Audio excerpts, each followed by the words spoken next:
Mga kapatid, dahil tayo ay isinusugo, ang kinin po natin na kahit kailan, hindi tayo iniiwan ng Diyos. Amen?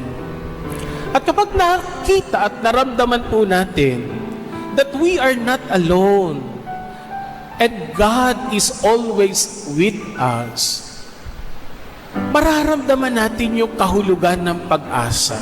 Kaya sabi ng Panginoon, I will not leave you orphan.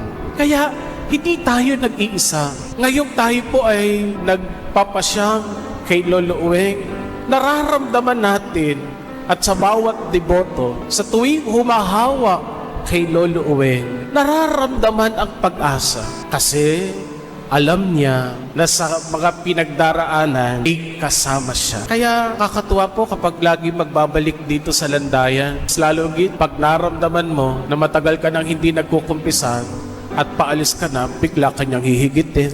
Mahalagang maramdaman natin na binibigyan tayo ng pag-asa ni Lolo Uweng. Bakit kasi? Hindi niya tayo iniiwan.